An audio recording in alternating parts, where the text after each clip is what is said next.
Okay दोस्तों, तो अभी तक का जो हमने मैकेनिक्स में पार्ट पढ़ा था उसके अंदर एक तो रेडियल और ट्रांसवर्स वेलोसिटी थे। उसके अलावा हमने रेडियल ट्रांसवर्स एक्सेलरेशन भी पढ़ा और उसके बाद में फाइनली हमने कुछ एग्जाम्पल भी देखे, साथ में एंगुलर वेलोसिटी और एंगुलर एक्सेलरेशन के बारे में भी हमने पढ़ा। तो आज के लेक्चर में हम टेंजेंशियल और नॉर्मल वेलोसिटी और एक्सेलरेशन के बारे में बात करेंगे। तो मैं आपको बताना चाहूंगा, सबसे पहले जब टेंजेंशियल एक्सेलरेशन और वेलोसिटी की बात करते हैं या नॉर्मल एक्सेलरेशन और वेलोसिटी की बात करते हैं, तो देखिए मैंने एक फिगर बना रखा है। मैं इस फिगर के अंदर मैं कह रहा हूं कि एक कर्व है जो कि ए से शुरू होती है और पी क्यू और इस तरीके से होते हुए इधर की तरफ इस कर्व पर कोई पार्टिकल चल रहा है, या इस कर्व को पाथ मानते हुए कोई पार्टिकल चल रहा है। अगर मैं ऐसी बात करूं और किसी समय टी पर वो पी पर है और किसी समय टी प्लस डेल्टा टी पर वो क्यू पर है, यानी एक थोड़े से समय, एक बहुत ही पार्ट, टी का बहुत छोटा सा पार्ट, उसके बाद वो क्यू पर पहुंच जाता है। और मैं ये भी कह रहा हूं कि मैं पी पर जो उसकी वेलोसिटी है वो है v, और क्यू पर जो वेलोसिटी है वो उसमें चेंज आ जाता है, वो होती है v प्लस डेल्टा v। इस तरीके से चेंज हो जाता है, ठीक है। तो अब मैं इसके टेंजेंशियल और नॉर्मल वेलोसिटी और एक्सेलरेशन की बात करूंगा। नेचुरली जब ये कर्व पर चल रहा है और मूव कर रहा है, यानी कि घूम भी रहा है दूसरे, मतलब इस कर्व के ऊपर ही है, कुल मिला के बात ये है।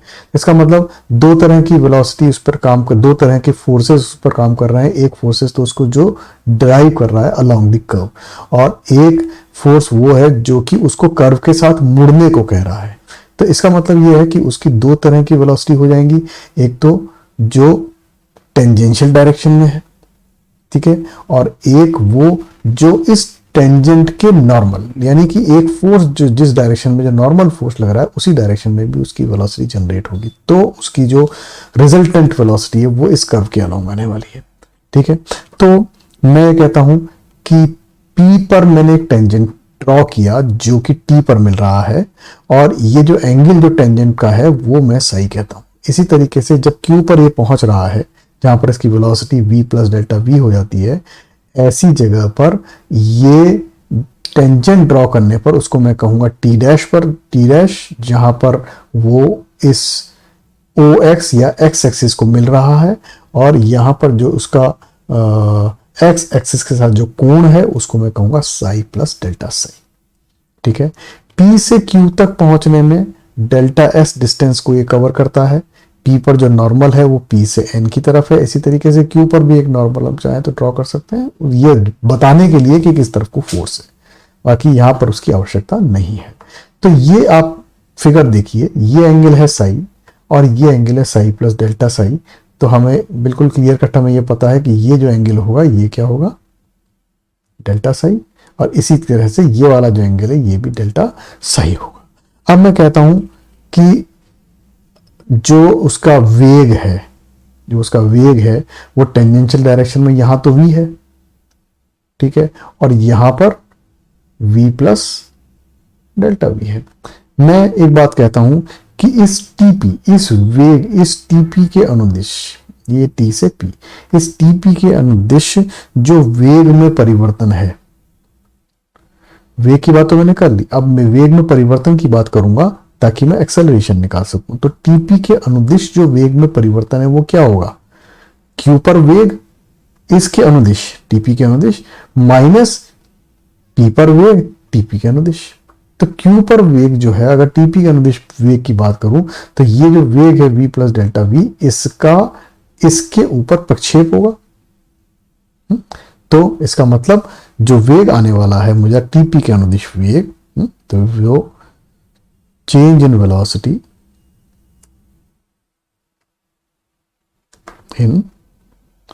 velocity along TP, अगर मैं ये निकालने की कोशिश करूं तो क्या आने वाला है भाई, Q पर यानी v प्लस डेल्टा v और उसका प्रक्षेप या उसका v के डायरेक्शन में उसका जो भी उसका प्रक्षेप आता है, ठीक है। तो ये हो जाएगा cos delta Sai, my fault, sorry, minus और p पर उसका वेग, p पर है v, ठीक है। तो ये हो जाएगा v प्लस डेल्टा v और cos Sai, cos delta Sai, delta psi is a very small angle, delta Sai बहुत छोटा एंगल है, इसका मतलब cos डेल्टा साई, लिमिट की बात करूं, लिमिटिंग केस की बात करूं तो limit of cos delta psi is tending to 0 will become 1, ठीक, माइनस v, और इससे मेरे पास क्या आने वाला है, ये डेल्टा v आ जाने वाला, ठीक है। तो ये चेंज इन वेलोसिटी आ गई। इसका मतलब अगर मैं टेंजेंशियल एक्सेलरेशन निकालने की बात करूं, टेंजेंशियल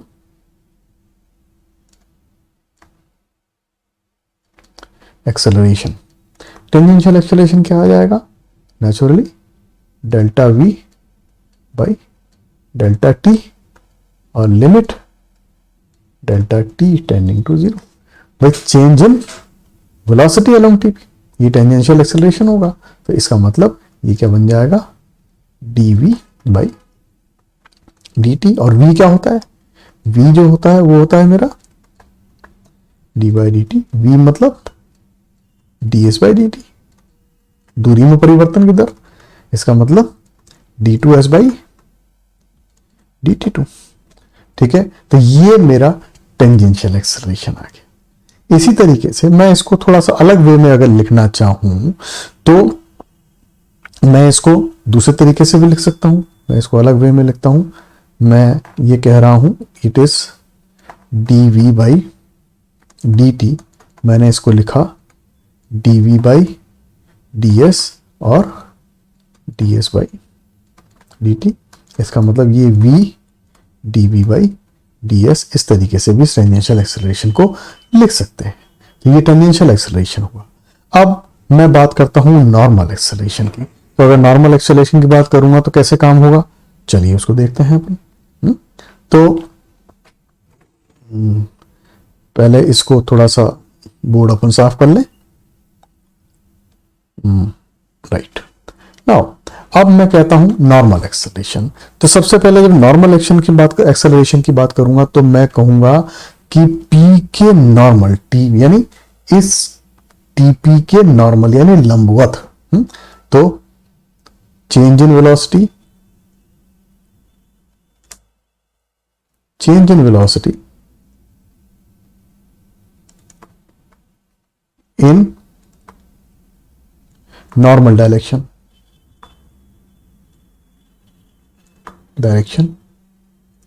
एट p। तो p पर नॉर्मल डायरेक्शन में चेंज इन वेलोसिटी की बात करता हूं तो q का नॉर्मल, तो पहली बात v प्लस डेल्टा v और cos साई की जगह यहां पर क्योंकि नॉर्मल ले रहा हूं तो साइन डेल्टा साई आ जाएगा, और माइनस यहां पर जो नॉर्मल वेलोसिटी है वो है क्या, है ही नहीं, कुछ भी, जीरो है। तो p पर नॉर्मल वेलोसिटी क्या है ही नहीं, वो तो p से तो लंबवत चल रहा है, ठीक है ना। तो ये उसके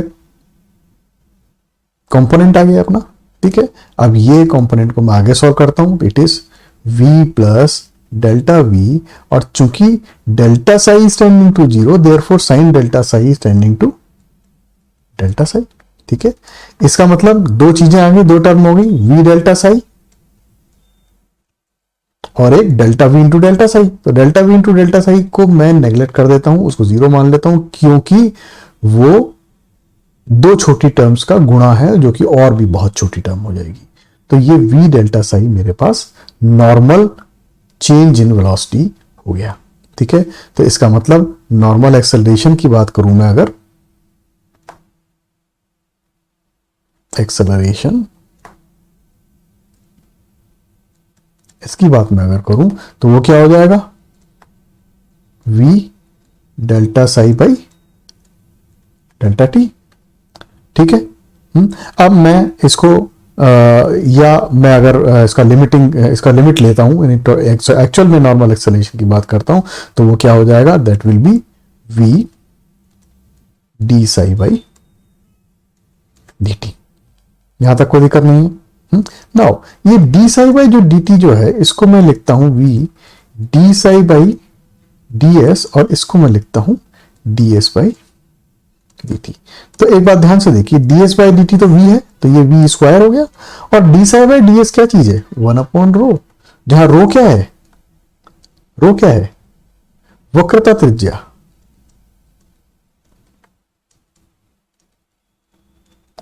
ठीक है, तो इसका मतलब मेरे पास जो फाइनल रिजल्ट आ गया that will be V square upon rho. तो ये मेरा नॉर्मल एक्सेलरेशन है। ठीक है, अगर मैं किसी पर्टिकुलर केस की बात करता हूं, पर्टिकुलर केस में मैं लेता हूं कि मैं कहता हूं कि भाई मैं सर्किल की बात कर रहा हूं, there is a circle, for circle, circle में क्या होगा, सर्किल में s is equal to A theta होगा, where a is the radius. Similarly radial ये वक्रता जिसको हम बोलते हैं, तो rho is equal to a हो जाएगा। तो यहां पर अगर मैं इसका स्पर्श रेखीय वेग की बात करूंगा तो D S by D T क्या हो जाएगा, D by D T of A theta, यानी कि ए थीटा डॉट। इसी तरीके से अगर मैं स्पर्श रेखीय त्वरण की बात करूंगा तो D two S by D T two हो जाएगा, इसका मतलब ए थीटा डबल डॉट हो जाएगा। इसी तरीके से नॉर्मल वेलोसिटी की बात करूंगा तो नॉर्मल वेलोसिटी तो जीरो होगी, उसमें तो कोई बात ही नहीं करने की। और साथ ही साथ अगर मैं कहता हूं कि नॉर्मल एक्सेलरेशन क्या होगा तो वो हो जाएगा वी स्क्वायर अपॉन रो, यानी कि वी स्क्वायर अपॉन ए। ठीक है, तो चीजें इतनी मुश्किल नहीं है। वी स्क्वायर का मतलब होता है ए थीटा डॉट का स्क्वायर कर दूं और नीचे भी ए कर दूं, तो इसका मतलब ए थीटा डॉट का स्क्वायर, ये मेरे पास नॉर्मल एक्सेलरेशन आ जाएगा। तो ये जो है ये नॉर्मल वेलोसिटी और नॉर्मल एक्सेलरेशन के एग्जाम्पल हुए। ये मतलब उसका एक बेसिक आइडिया हुआ। अब चलिए मैं इसको थोड़ा सा एक एग्जाम्पल से भी इसी चीज को हम थोड़ा सा इलेबोरेट करने की कोशिश करते हैं। तो ये एक एग्जाम्पल दिया हुआ है, इसमें कहते हैं कि एक कण एक त्रिज्या के वृत्त में ऐसे चलता है कि उसका स्पर्श रेखीय त्वरण उसके अभिलंबिक त्वरण का हमेशा k गुना रहता है। यदि किसी बिंदु पर उसकी चाल u हो तो सिद्ध करो कि वह उसी बिंदु पर a upon K U 1 minus E to the power minus 2 pi के समय पश्चात लौट आएगा। तो चलिए इसको अपन करते हैं, सॉरी। तो मान लेते हैं कि कण जो है वो इस a बिंदु से चलता है, ठीक है, और t समय पश्चात चलते चलते p पर पहुंचता है ना, जहां पर ये एंगल जो है वो थीटा है, थीटा एंगल बनाते हुए आपको पहुंचता है, और उसके बाद वो फिर वापस लौटता है। ठीक है, इस तरीके से चल रहा है कि वापस लौटना यूं नहीं कहूंगा, एग्जैक्टली इस तरीके से वापस नहीं लौट रहा है, ये इस कर्व के अलोंग चल रहा है, तो ये कब पर वापस लौटेगा। ठीक है, अब ये चाप AP जो है इसको मैं कहता हूं कि ये S है। ठीक है, तो S is equal to A theta हो गया, इसमें तो कोई दिक्कत है ही नहीं, और रो इज इक्वल टू ए हो गया, इसमें भी कोई दिक्कत नहीं है। ठीक है, और एक बात और कह रखी है हमें कि अभिलंबिक स्पर्श रेखीय त्वरण जो है वो अभिलंबिक त्वरण का k गुना रहता है, यानी कि tangential acceleration is equal to normal acceleration का k गुना। सिंपल, यही कहा गया है हमें, है। तो tangential acceleration is equal to, तो टेंजेंशियल एक्सेलरेशन क्या है, v dv बाई ds, और ये क्या है, k times v square upon रो। ठीक है, ये क्लियर हो गया। नाउ मैं ये वेलोसिटी जो है मैं कहता हूं कि भाई ये किसी प्रकार से इस एंगल पे डिपेंड कर रही है, इस प्रकार से चल रहा है ना, भी चल रहा है कि उसका स्पर्श रेखीय त्वरण अभिलंबिक त्वरण का k गुना रहता है, यानी कुछ कुछ चेंज हो रहा है मामला। इसका मतलब ये मैं कहता हूं कि भाई इसको चलते हैं तो ये इस पर चेंज होता रहता है, यानी थीटा पर ही चेंज हो रहा है। तो मैं इसको इसी प्रकार से लिख देता हूं, मैं इसको मैं थोड़ा सा एलिबोरेट करके ऐसे लिखता हूं, v dv by D theta और डी थीटा बाई ds। ठीक है, और ये जो हो गया ये k into V square upon A, not minus, ये माइनस माइनस नहीं है यहाँ पे कुछ भी। ठीक, नाउ इसको और हम साथ में सॉल्व करें तो v और D theta by D S जो क्या है वो क्या हो गया, वो हो गया 1 अपॉन ए। तो इसका मतलब ये हो गया v upon A D V by D theta is equal to K V square upon A. ठीक है, इसको मैं और थोड़ा सा ढंग से लिख दूं, ये हो जाएगा D V by V is equal to K D theta, A cancel हो जाएगा, ये डी थीटा उधर चला जाएगा, ये वी है, नॉट ये वी है, ये के थीटा नहीं है। ठीक है, तो इसका मतलब मैं इसको और सॉल्व करूं, इसका इंटीग्रल करूं इसका मैं, तो ये हो जाएगा, ये लॉग वी हो जाएगा और ये के थीटा प्लस कांस्टेंट हो जाएगा। ठीक है, अब इनिशियली क्या होगा, initially theta is equal to 0 पे, थीटा इज इक्वल टू 0 पे V is equal to U है, दिया हुआ भाई किसी बिंदु पर, तो ए पर मैं मान के चल रहा हूं कि उसकी चाल जो है वो यू है। तो ऐसे में जब थीटा इज इक्वल टू 0 रखता हूं यहां पर, तो v is equal to U है, तो लॉग यू आ जाता है। तो इसको मैं यहां पर कांस्टेंट की वैल्यू जो है वो क्या आ जाती है, लॉग यू। तो log v is equal to K theta plus log U. ठीक है, तो मैं इसको अप्लाई कर दूंगा, तो log v minus log U is equal to K theta. तो फाइनली मैं इसको लिख पाऊंगा v is equal to U E to the power K theta. इसमें कोई दिक्कत होनी नहीं चाहिए। ठीक है, ये बात हो गई। तो अब जब मेरे पास ये आ गई, वेलोसिटी आ गई मेरे पास, तो इसको मैं आगे सॉल्व कर सकता हूं। इसको मैं आगे सॉल्व करता हूं, चलिए सॉरी, इसको मैं आगे सॉल्व करता हूं, इस सिंक को हटा देता हूं मैं पहले। तो मेरे पास जो आ गया है वो आया है v is equal to U E to the power K theta. ठीक है, इतनी बात हो गई। अब ये जो है, मैं एक बात और है, इसको इस तरीके से भी लिख सकता हूं, D S by D T is equal to U E to the power K theta. ऐसा क्यों लिखा मैंने, ऐसा इसलिए लिखा कि मुझे फाइनली ये प्रूव करना है कि उसी बिंदु पर वो इतने समय पश्चात लौट आएगा। इसका मतलब मैं जो डिस्टेंस है उस डिस्टेंस की बात कर रहा हूं और जो टाइम है उस टाइम की बात कर रहा हूं। तो D S by D T को मैं सॉल्व करूंगा और एक्चुअली इसको मैं लिखूंगा D S by D theta into D theta upon D T is equal to U E to the power K theta. ऐसा मैंने क्यों किया, क्योंकि मैं थीटा में बात कर रहा हूं, यानी कि उसी बिंदु पर एक बार तो ये थीटा एंगल है और एक ये 360 और माइनस थीटा एंगल है, दो एंगल होंगे। ठीक है ना, ये 2 पाई या 2 पाई पूरा चक्कर काटने के बाद भी वो आया। ठीक, तो इसका मतलब मैं इसको थोड़ा सा और सॉल्व करूं, D S by D theta का मतलब तो हो गया वक्रता त्रिज्या, इसका मतलब ये हो गया ए और ये हो गया D theta by D T is equal to U E to the power K theta. और मैं ये जो इक्वेशन है इसको मैं सॉल्व कर सकता हूं। इस इक्वेशन को मैं सॉल्व करूंगा तो ये फाइनली मेरे पास आ जाएगी a upon u E to the power minus k theta d theta is equal to d t. और ये जो चीज है फाइनली इसको इंटीग्रेट में करता हूं तो ये मेरे पास मैं चाहूं तो इंटीग्रल डायरेक्टली लिख सकता हूं। इंटीग्रल क्या होगा, इंटीग्रल एक तो मैं इसको डायरेक्टली इंटीग्रेट करता हूं, ए अपॉन यू और integral e to the power minus k theta d theta is equal to integral d t. ठीक है, ये इनिशियल टाइम 0 था और फाइनल टाइम t जो कि मुझे निकालना है।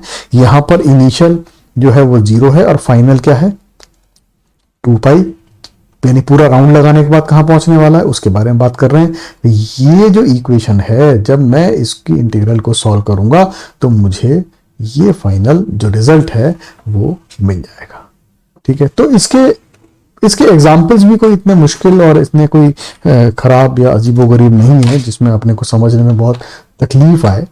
तो आई होप आपके ये पूरा चीज़ समझ में आई होगी टेंजेंशियल एक्सेलरेशन और नॉर्मल एक्सेलरेशन के बारे में।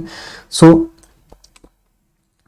नेक्स्ट लेक्चर में अब हम रिलेटिव वेलोसिटी के बारे में पढ़ेंगे, और तब तक देन आप इसको इसके कुछ एग्जाम्पल्स और इसकी कुछ एक्सरसाइजेस जो कि हमारे पास हमारी किताबों में दी हुई हैं उसको करें।